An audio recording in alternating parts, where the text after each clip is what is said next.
তাবিজের বিষয়। এই তাবিজ অনেকে কুফুরি করে, কুফুরি তো এটা আলাদা। এই যদি কেউ কুফুরি করে তাবিজ জাদুটোনা করে, এগুলো তার ঈমান থাকবে না। আর কেউ যদি এর বিশ্বাস করে নেয়, এটা তার ঈমান থাকবে না।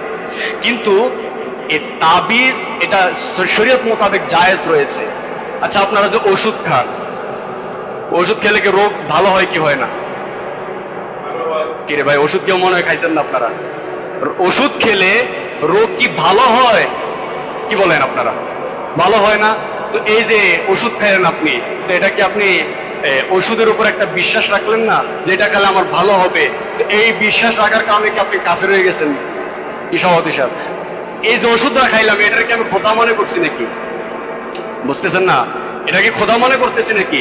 অসুখ, আমার যে বিমার রয়েছে, অসুখ রয়েছে, এটা ভালো করবেন কে? আল্লাহ ভালো করবেন। আমি যেটাই করি, ওষুধ খাই বা যেটাই করি, আমার রোগ ভালো করবেন কে? আল্লাহ ভালো করবেন আমার রোগ।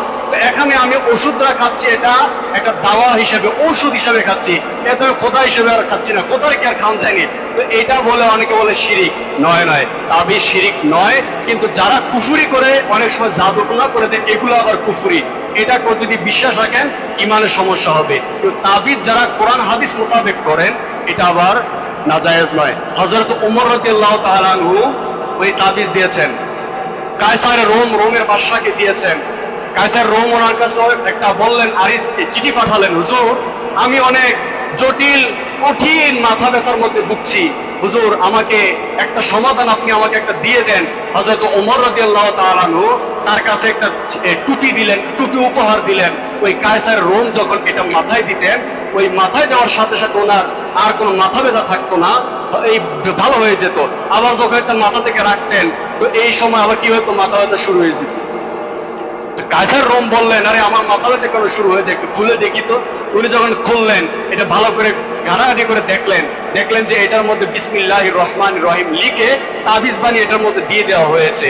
তো উনি বুঝে গেলেন যে এই বিসমিল্লাহর বরকতে, তাবিজের বরকতে আল্লাহ আমার মাথা ব্যথাকে দূর করে দিতেন। সকলে বলেন সুবহানাল্লাহ। তো তাবিজ জায়েজ না না জায়েজ? জায়েজ। কিন্তু কোন কবিরাজের কাছে আবার কুফরি ইয়া করিয়েন না।